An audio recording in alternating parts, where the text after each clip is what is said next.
Yes. Oh God. Okay. Well, I don't even know what this is. This is a thing you wanted to look at. London Yeah, mayoral so candidate Howard Cox on how he plans to fight Clean Air Initiative.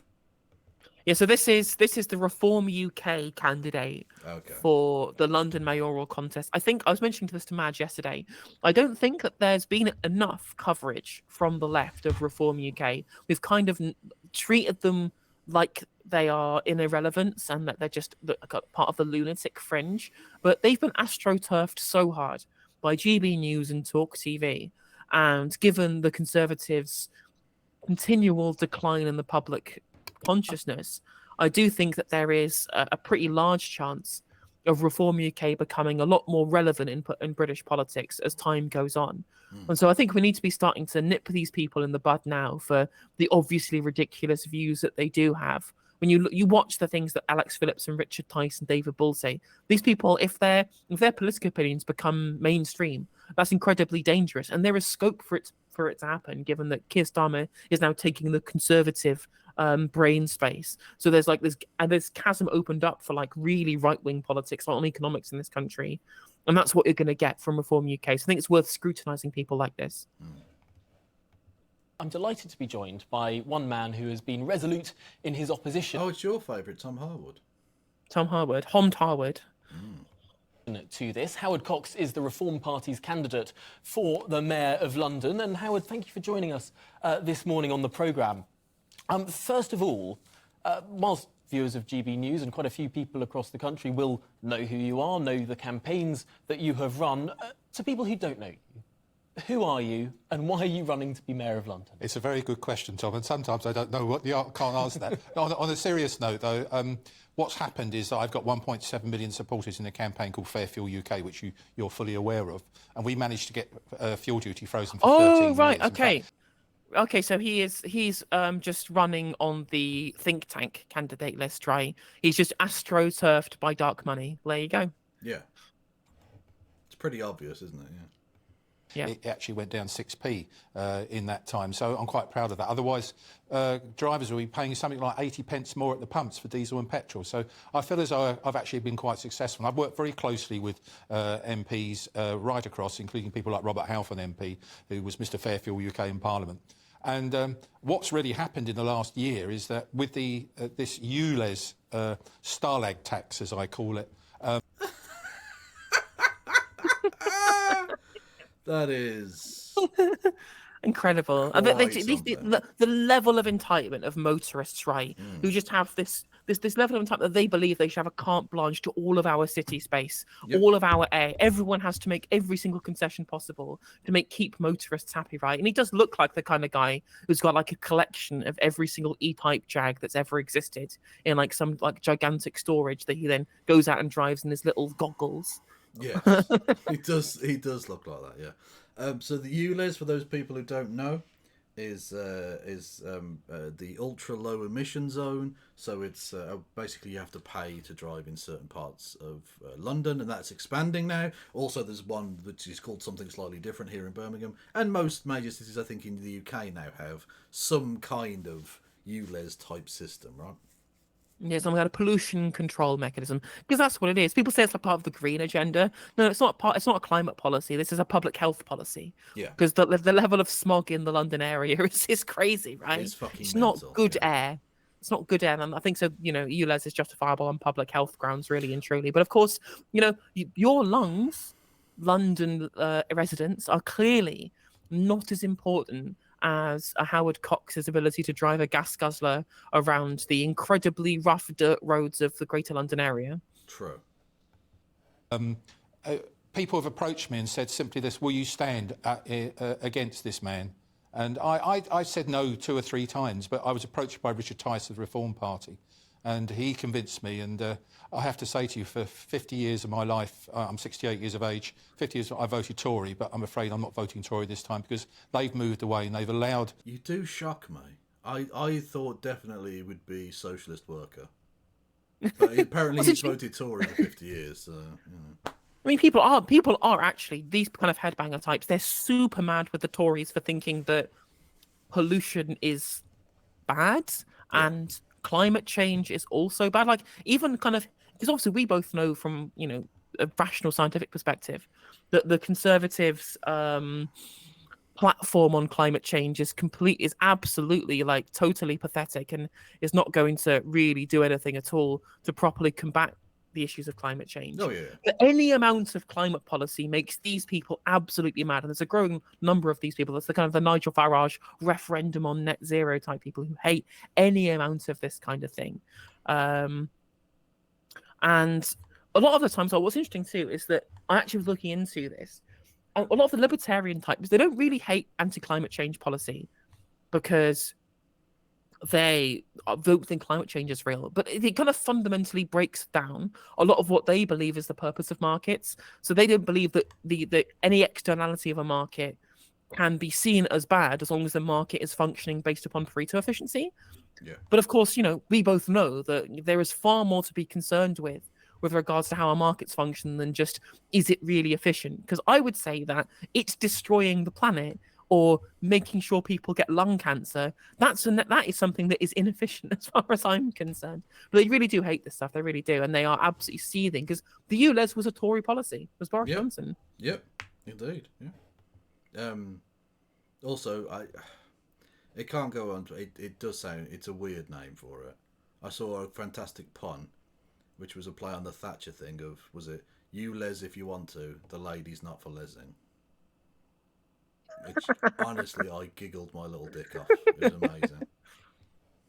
Drivers there's so many anti-driver policies led by Sadiq Khan in London. Where are these fucking... Because all I see is dickheads in cars everywhere.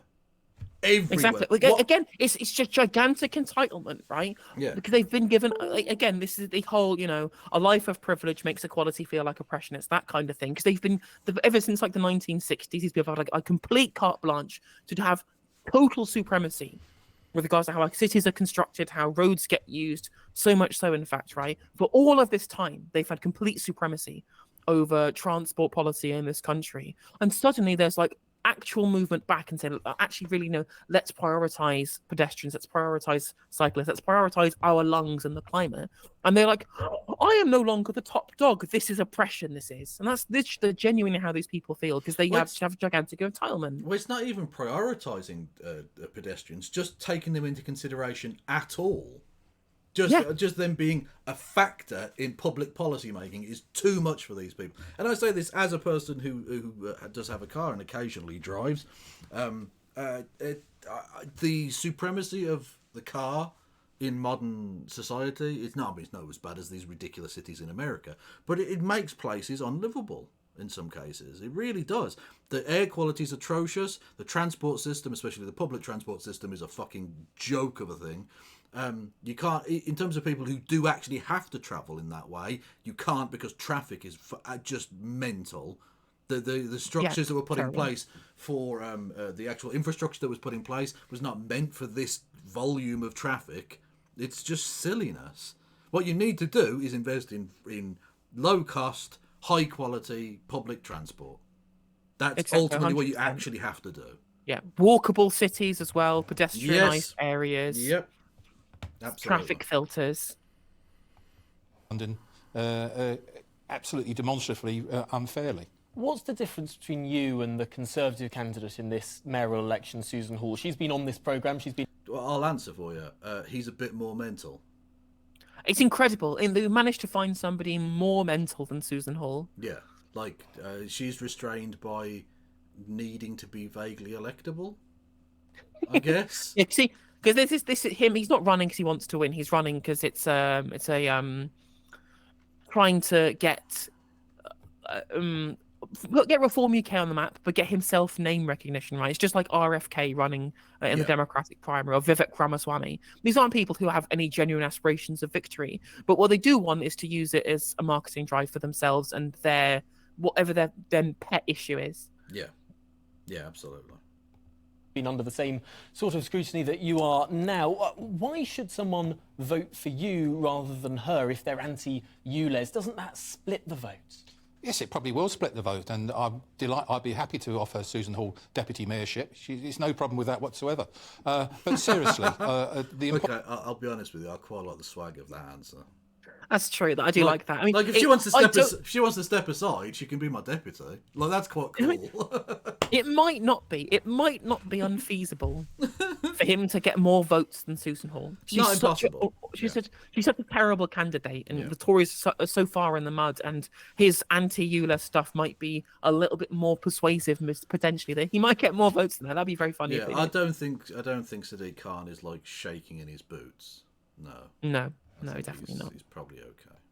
Important thing is that I will be getting rid of all ULEZ, not just the extension, the ULEZ which goes to the North and South Circular, and the central ULEZ. If it's done its job, we don't need it anymore. London emission. What? If it's done its job, we don't need it anymore. No, because if you just get rid of it, then it will have undone its job. Like, yeah, because people can then go out and then just buy something that was outside of the pollution rules previously, and then start driving it again. Exactly, right? and which means the air will be bad, the congestion will be bad. Like the same problem will just return if you get rid of the safeguard that was reduced the problem in the first place. Exactly. Like that's not a complicated issue, my dude. I don't know why that would possibly need to be explained to you, a 68-year-old human. Have rocketed downwards, and that we've got to recognise that there's no point in hitting people more in the pocket, and that's what this government is doing, and also what Sadiq Khan's doing. And Susan Hall's only going to be stopping. In fact, as we stand today, before ULEZ extension coming out on Tuesday, Susan is going to leave things alone. I'm going to get rid of low traffic networks, 20-mile-an-hour zones, all those sorts of things. I'm sorry to say. I'm going to let you speed past schools. I mean, I'm going to let you mow down school kids left and right because that's your freedom as a Londoner. Absolutely right. The libertarian brain is strong with this one. It was interesting. I was watching a Not Just Bikes video today about why SUVs are garbage, and obviously London has loads of SUVs because they're so heavy, and because of their higher ground clearance, they are just like exponentially more deadly than any other type of cars because they're sometimes not even properly safety tested as well as like a hatchback would be. And if you just get rid of the 28-mile-an-hour zones, which is the people in like their soccer mum 4x4s just ploughing into children. Yeah, that's literally it. Like they're not being introduced just to annoy you. It's because children get run down and killed, mate. Exactly. I thought even like weirdo pricks like this were like, okay, around schools. We do need to be careful, that's fine. There aren't that many schools that are on like main roads and shit, so it's not a problem. But even this dickhead's like, no, that's too much. I want to get in my, as you said earlier, my E-Type Jag and just go fucking hog wild. I want to mount the pavement outside of a school. like car brain is it's like a disease. Car brain, it's so terminal.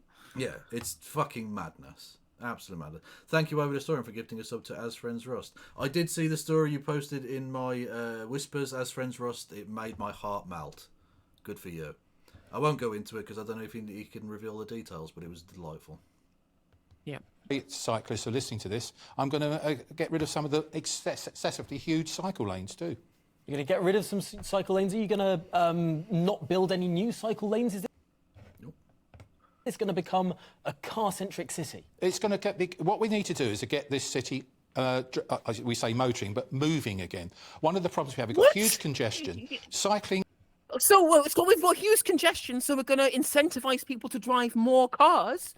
Are you like you literally like vegetable level IQ? Yeah, we're gonna induce the demand so hard that we'll get even more cycle lanes, and incentivization of alternative forms of transport is how you lower the demand, so that people who do have to drive, like people in works vehicles or in commercial vehicles, can be able to get round the city properly. Yeah, madness. It is madness. Is I want to encourage. I've got no problem with that about that, but I think it's gone over the top. There's too much pushing towards cycling and away from the motorists, and particularly the commercial aspect of the driving. You know, white van man. You know, we got the sole traders. They're being hit hardest in this situation, and HGV drivers. They are being penalised. But aren't they? If you're at a genuine commercial vehicle, I'm pretty sure you're exempt from ULEZ, right? If you have a commercial license for your vehicle. And second of all, let's get normal motorists out back into cars, and instead of taking public transport or cycling, that will make it even harder for commercial vehicles because they'll be even more congested because of the demand that you will have induced into extra motorists. This is completely nonsensical. Yeah. Oh, I can tell the story on here. Okay. As Friends Rust, who's a regular in my channel, I don't know. Do they follow you? Do they? I don't know. Anyway. I have no idea. Okay. Potentially. Well, they should, because I've asked several times when they've been present. Anyway, they work for a Manchester City Football Club, right? They're a big Man City fan. Oh, wow, okay. And they work like behind the scenes on the stadium tours and stuff. And they have to deal with a number of he's got got 2 Premier League winners medals. As a member of staff, he gets a medal, right, which is amazing. Yeah. He sent me pictures with like the fucking Premier League trophy and amazing shit, right? I'm so fucking jealous. Anyway, and he deals with a lot of stuff behind the scenes, right? And so someone contacted them about their daughter who had like a bleed on the brain. And like, could the club do something? And so he had to get Jack Grealish to like record a little video for her, to like as a kind of like putting it out there. And that it was so nice to see that. Like it's because they're a carer for their dad as well. I think it is, and it was a really heartwarming story. That made my day. I love that. So, and also I hate Jack Grealish slightly less now. Only slightly. He did play for the Villa, so you know. There you go. And what we need to do is have some way of incentivising clean fuel technology so that everyone will benefit. Now, on our People's panel a little bit earlier in the programme, you might have seen that Linda, one of the members of the panel, had been looking at your policy prospectus. Her daughter lives in London, and she was thinking not just, of course, about ULEZ, but about the safety issues in our capital city. How would you make London safer? Yes, I want people to be aware I'm not a one-trick pony. It's not just for motorists, etc. I couldn't agree more. I have a daughter who's 31 years of age, lives in London too, and she's subjected to the same. Wow, you had a kid quite late then, 37. I mean, that's Also, not just crazy. I say, okay, I'm going to make the city safer by ensuring that people can drive at like 30 miles an hour in very tightly packed residential areas in gigantic gas clusters. You said it, mate. Safest houses. Yeah, I want people to be able to do handbrake turns into local school fences. It's fine. Like he's just a fucking madman. Like, and the thing is, he can say this dumb shit because he knows it won't actually ever have to come to pass, right? He's just trying to move the needle further right. But if this ever was introduced, there would be huge backlash instantly because kids would start dying. Kids would get run over outside of schools, and the fucking parts of London would go up in flames. Yeah, 100%. Problems. At any one time, there's only Bobby's on the beat. There's only about 5% to 10% actually walking the streets of London. That's 90% that aren't, and yet we've got Bobbies. That many amount of Bobbies. Now I'm going to triple the number of Bobbies, which essentially means. How are you possibly going to do that? Where are you going to get them from? How are you going to pay for them? I know how he's going to pay for it. He's going to cancel free school meals. He's going to take the free school meals money and use it to be able to train up new puppets. 2 birds, 1 stone. If you mow down all the school kids, no need for school meals. True. So true. Just economic efficiency down to the very letter. Exactly. How would you fund that? Well, that's a good question. And but one of the things is obviously I've got to look at what the black hole deficit I'm going to inherit from. It's huge. He's got a £20 billion budget. Well, hang on. Whoa. No, time out, Home Slice. You can't do that. If your plan is I'm going to do X, you can't say, well, I need to find out. No, you've made that commitment. How are you going to fund that? Yeah, exactly. And what's crazy is he's saying, "Oh, actually, I've got a black hole deficit." There isn't.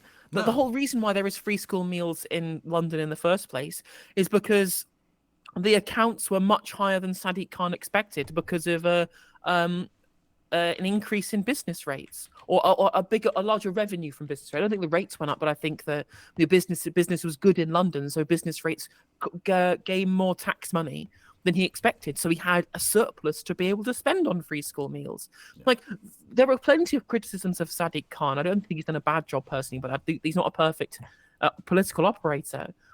But his management of London's finances is definitely something that you can use as a good point towards him. Yeah. Also, just for everyone in chat, no, this is not a character that Chris Morris wrote. This is not a bit from the day-to-day. This is an actual human being running for office in 2023. Also, thank you, Ariana Jasmine, for the raid. Everyone, please refresh screens. Oh, yes, Ariana's awesome. Sorry. Yeah, she is. We did a debate with Destiny fucking ages ago about Carl Rittenhouse. It was a shit show.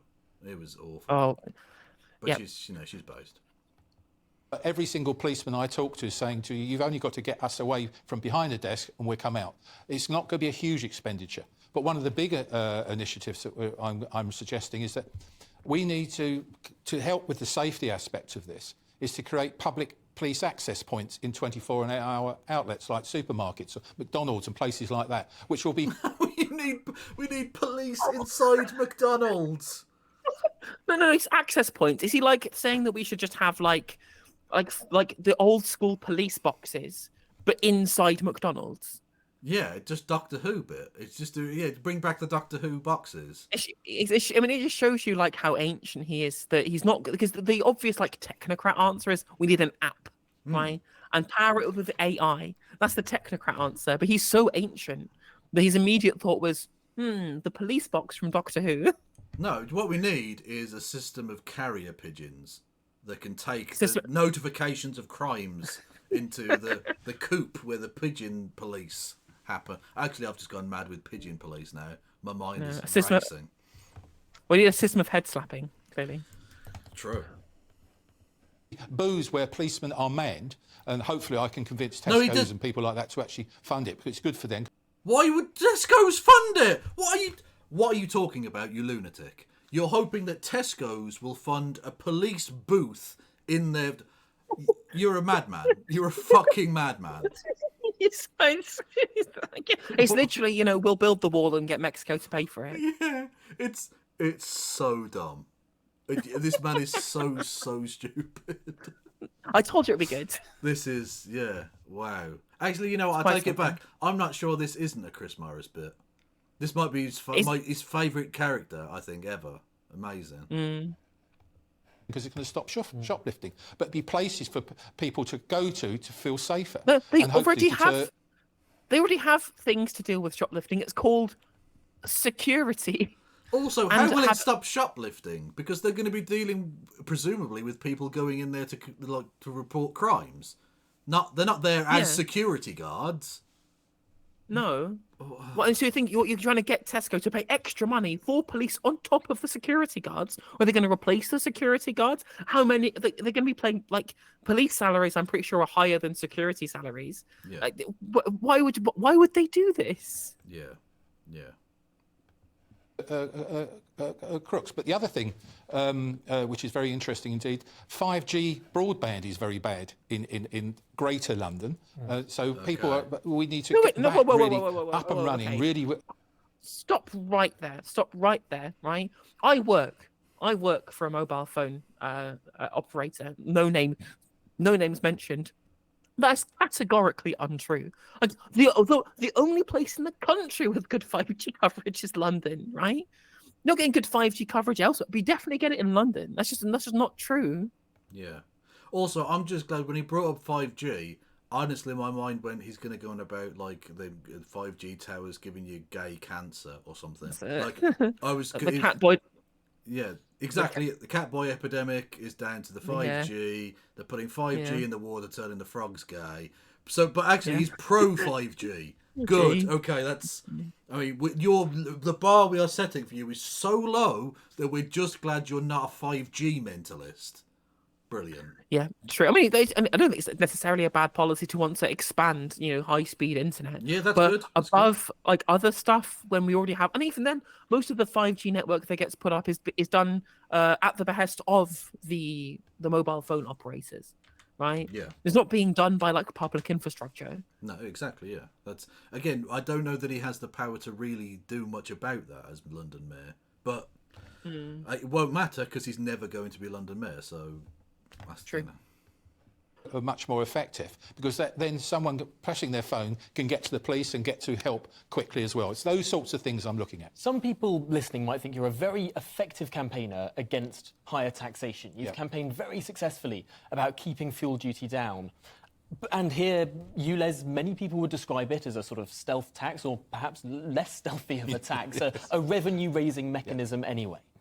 And if you're getting rid of revenue-raising mechanisms, but want to expand the size of the police force and want to spend money on getting 5G to more areas, How do you raise the money? Well, you just said something about expand the police force. No, I'm talking about getting those people stuck behind the desks, you know, monitoring tweets and things like that, instead of going out, walking the street.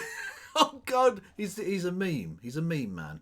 He's just a meme. This is the words of someone who's never ever worked or even spoken to anybody who works in the police force ever in his life. No. He just like this. They like libertarian types always do this. They imagine that every single public department is just absolutely like chock full of waste and inefficiency. Yeah. And if they just got in and they managed it correctly, they could make it far more efficient and then get massive amounts of extra productivity out of it, because they fundamentally believe that the government as an entity is an inefficient kind of black hole for funds, when that really isn't the case. In fact, the austerity period will show you that that's the case. There's a really great video by Money and Macro about people make the case for austerity as being like expansionary, because by making things more efficient, you then increase productivity. And that just wasn't that the austerity period in this country just completely disproved this thesis completely from kind of the front end.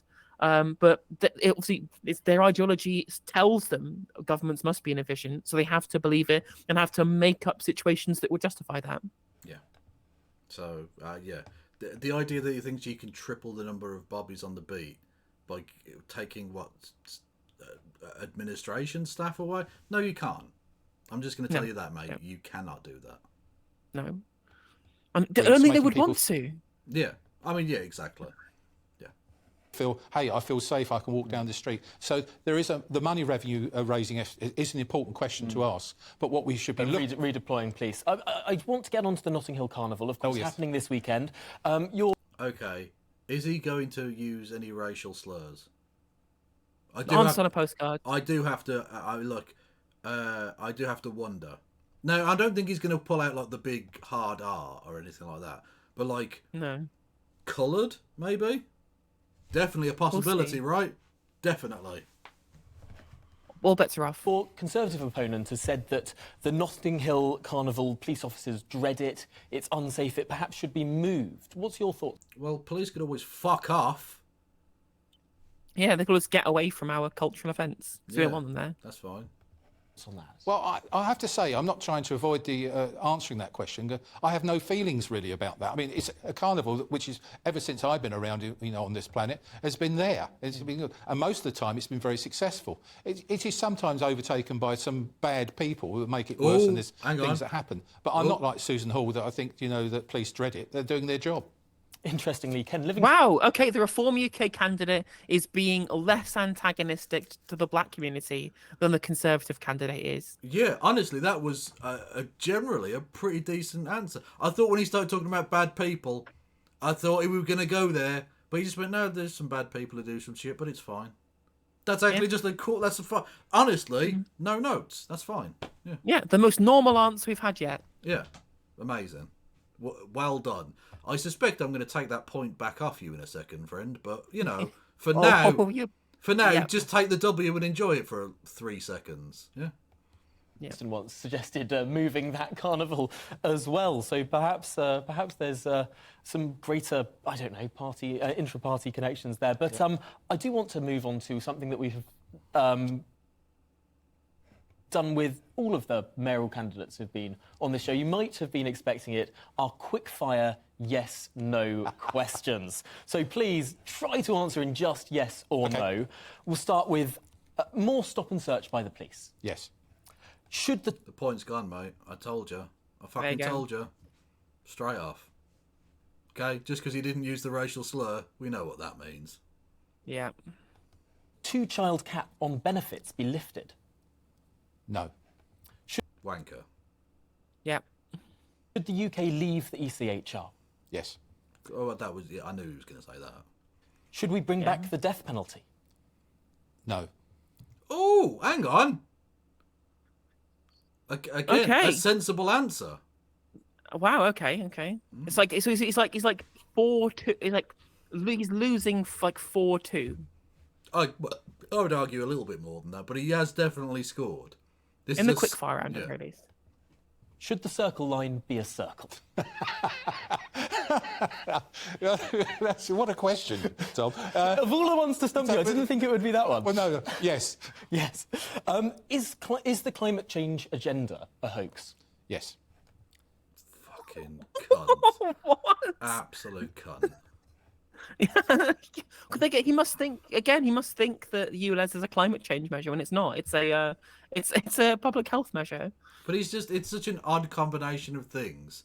Climate change is it's a like- hoax, but actually the death penalty shouldn't come back.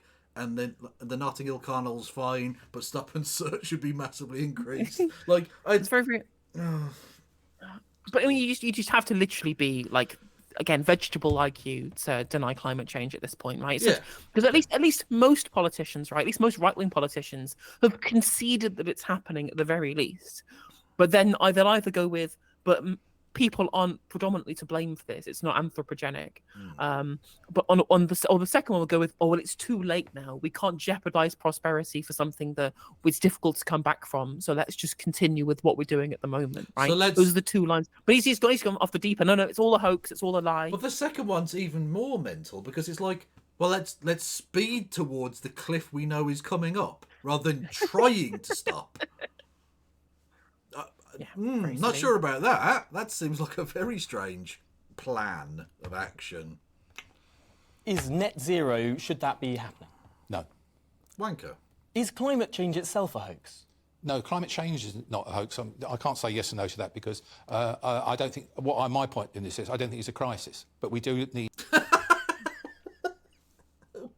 What is it then? It's just a mild kerfuffle. Yeah. Just a climate change irritant. Yeah. to actually involve ourselves in actually helping in terms of setting up anti-pollution measures. But don't blame the motorists every time. I'm going to give you a fail for yes or no on that fuck's question. Okay. Should abortion laws be less liberal in the United Kingdom? Yes. So, super libertarian, definitely 100% libertarian, this person. Yep.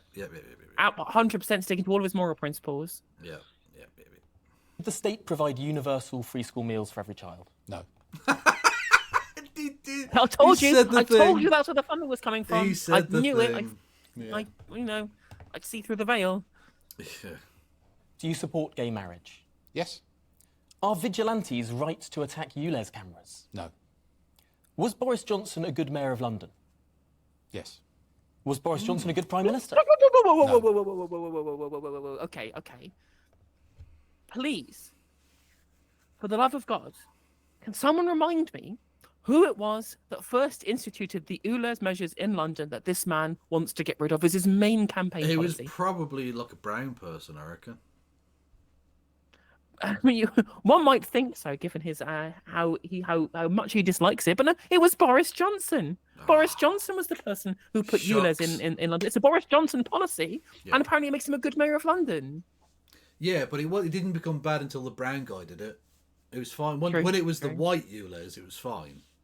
Yeah. So, And was the last United States presidential election legitimate? No.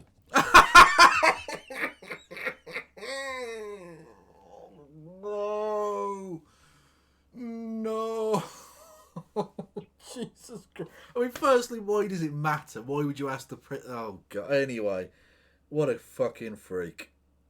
Absolutely, like this is every single little kind of nugget of like demented conspiracy theory shit that we could possibly have squeezed into this interview has managed to get squeezed in just somehow. Yeah.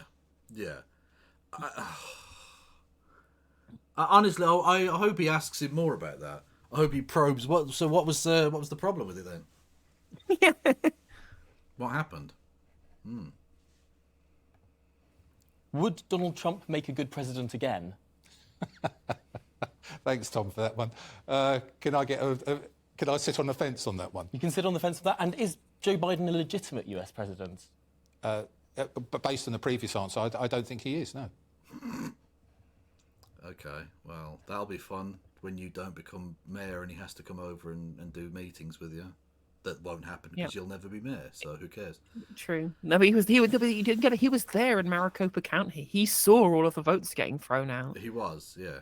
To be fair, me and the ghost of Hugo Chavez, who did all of that vote rigging, we weren't subtle about it. He did see us. I'm looking forward to Brad Raffensperger sending an indictment out to Howard Cox tomorrow. That'd be amazing. Imagine if he gets mentioned in a presidential campaign. That would be fucking dope.